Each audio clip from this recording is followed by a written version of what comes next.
صباح الخير، ازيكم يا شباب؟ عاملين ايه؟ يا رب تكونوا بخير. طبعا احنا شغالين حاليا في يونت 3. فاضل بس معانا جزء اللي هو ايه الخاص بالسندات. تمام. كنا اتكلمنا عن نوعين اللي هم الهيل تو ماتوريتي والتريدنج. النهارده هناخد الافيلبل فور سيل. عرفنا طبعا ان التريدنج ان انا بشتري بغرض ان انا تاجر، بشتري وببيع. هيل تو ماتوريتي ان انا راجل مقتدر ومعايا فلوس، فانا عندي المقدرة ان انا اخلي الفلوس دي في السندات عادي، وعندي النية برضو لكده. تمام. النهاردة احنا بنتكلم على آخر جزء في السندات اللي هو اسمه available for sale security. بتعمل له fair value through OCI. يعني لما أجي أعمل إعادة تقييم هتروح فين؟ هتروح على ال OCI. تمام. وهنعرف ليه برضو. تمام.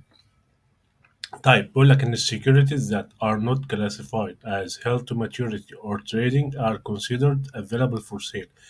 يعني لو انت السكيورتي دي مش محددها ان هي محتفظ بيها لتاريخ الاستحقاق او بغرض التجارة، فكده ايه ده؟ يعني باي ديفولت هتخليها available for sale. تمام.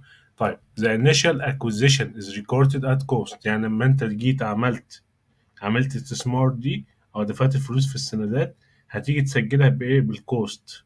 تمام. At each balance sheet date, available for sale security are measured at fair value. نفس equity method، زيها زي التريدينج. هتعمل الفير فاليو. تمام. هتقيسها بالفير فاليو في كل بالانس شيت ديت. اوكي. Unrealized holding gains and losses resulting from the remeasurement to fair value are reported in other comprehensive income OCI. يعني يعني اللي نتج عن إعادة التقييم دي هيتسجل في الاو سي اي. ليه هنسجل في الاو سي اي؟ لان هو من اسمه available for sale، يعني هو متاح للبيع، بس انا هبيع امتى انا مش عارف، فهو عشان كده هيروح الايه؟ هيروح الاو سي اي. tax effects are recorded directly to OCI. يعني بيقول لك ان انت هتسجلها ايه؟ net of tax. net of tax. ليه؟ لان اصلا كل الحاجات اللي في الاو سي اي بتسجل net of tax.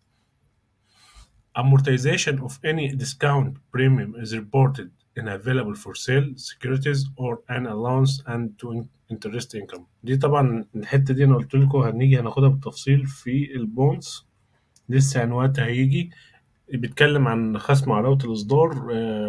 هو بس كده إيه إجابة هنا، بس بالتفصيل إحنا هناخدها بحيث إن هي تكون إيه واضحة بالنسبة لكم.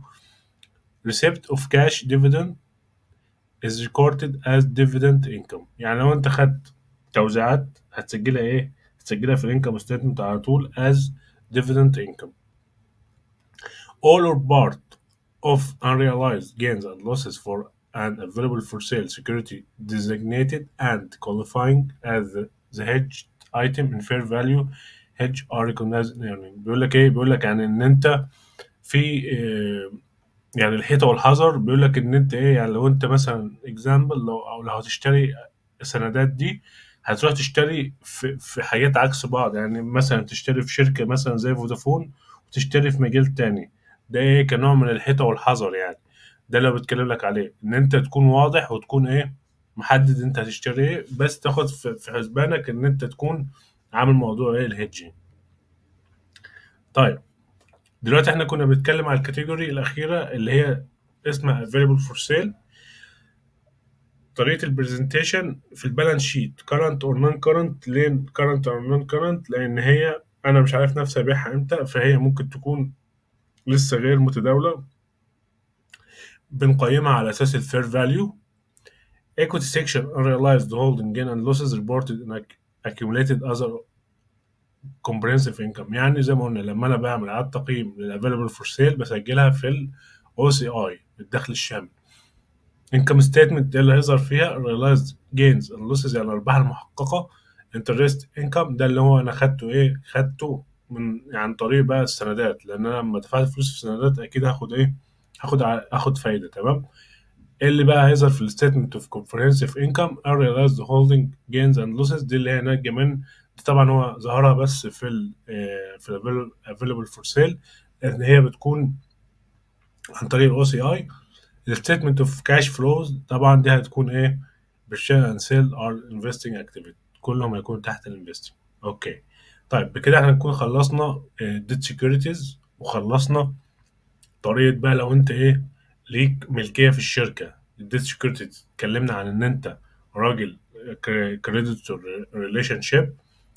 الجزء بتاع الملكية اتكلمنا ان انت راجل مستثمر بس ليك ملكية اونر شيب. تمام.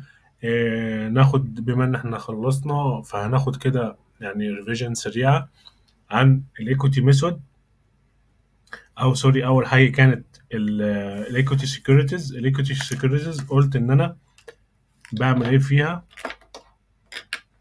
بعمل لها fair value remeasurement كل بالانس شيت ديت. تمام. لما بعمل remeasurement في عندي unrealized holding gain and losses. تمام. هاجي بعد كده استلمت dividend، فهسجلها برضو dividend income في الانكم ستيتمنت.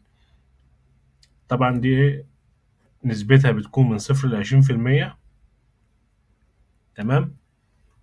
وانت مالكش influence، مالكش تأثير في قرارات الشركة. تمام. دي أول حاجة. تاني حاجة خدناها significant influence. significant influence عرفنا ان هي نسبتها من 20 ل 50%.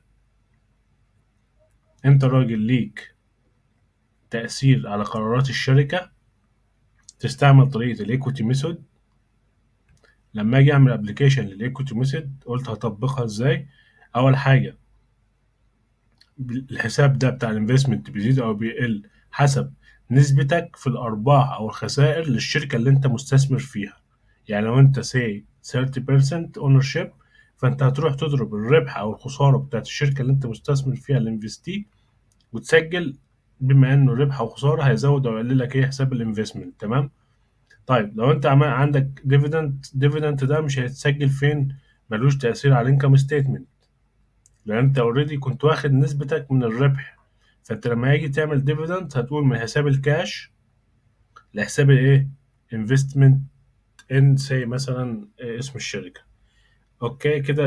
دي جزء الايكوتي ريليشن، سوري، الاونر شيب ريليشن شيب. تمام. جينا اتكلمنا بقى على موضوع الديت سكيورتي. ديت سكيورتي قلت لك انت راجل معاك فلوس محيراك، رحت دفعتها في سندات. تمام. طيب انت نيتك ايه للسندات دي؟ نيتك ان انت تعمل تريدنج، نيتك ان انت تعمل لها هيلث تو ماتيوريتي، نيتك ان انت تخليها افيلابل فور سيل، يعني محتفظ بيها لحد ما تشوفها تبيعها انت. طيب النهارده انت راجل تريدنج، يعني هتشتري وتبيع، فهي اول حاجه كرنت. تمام. ازاي بتقيمها؟ بالفير فاليو، فير فاليو ريميجرمنت ثرو انكم ستيتمنت. يعني اعاده التقييم دي هتظهر في الانكم ستيتمنت. هيل تو ماتيوريتي، عرفت ان انت راجل عندك النيه وعندك المقدره الابيليتي ان انت تخليهم لحد تاريخ الاستحقاق. تمام. طيب ممكن ابيعهم، ممكن ممكن تبيعهم في حالة ان انت محتاج الكاش ده، وفي حالة ان انت خايف من الريت ريسك. تمام. طيب امتى بقى ابيعهم واخليهم برضو هيلث تو ماتوريتي، يعني تصنيفهم كده؟ لو فاضل على الوقت بتاعهم تاريخ الاستحقاق 3 شهور، او لو انت كنت مستلم من اصل المبلغ ده 85%. تمام. طيب كده خلصنا الحاجتين دول. اخر حاجه طبعا دي هيلث ماتيوريتي بتكون امورتايزد كوست، وملهاش ملهاش فير فاليو ميجرمنت. اخر حاجه اللي هي الافيلبل فور سيل اللي احنا خدناها النهارده، دي طبعا تصنيفها ولا هو هيلث ماتيوريتي ولا هو تريدنج. يعني لو انت مش عارف تصنفها هيلث ماتيوريتي او تريدنج، او انت مش في نيتك الهيلث ماتيوريتي او التريدنج، بتروح ترميها افيلبل فور سيل. هتظهرها طبعا في يعني الريميجرمنت بتاعها هيظهر فين؟ في الاو سي اي نت اوف تاكس. تمام. وبعد كده هتشوف بقى الحاجات الانترست انت خدته والديفيدند والكلام ده كله هتظهر برضو على حسب التبويبات بتاعته في القائمة بتاعته. تمام. كده احنا كده نكون خلصنا جزء اللي هو الأسهم الملكية في الأسهم الملكية في السندات. إن شاء الله إحنا مكملين معاكم شرح المجاني بتاع السيم اي بارت 1. إن شاء الله في المحاضرة الجاية هنبتدي في البي بي إي اللي هي البروبرتي بلانت اند equipment، بحيث إن إحنا نكون ماشيين حل وأسئلة إن شاء الله على يعني في الفترة اللي جاية دي هبتدي أحل معاكم الأسئلة بتاعت الجزئية دي كاملة من جلايم. إن شاء الله نشوفكم على خير، وكل عام وأنتم بخير، رمضان كريم، والسلام عليكم.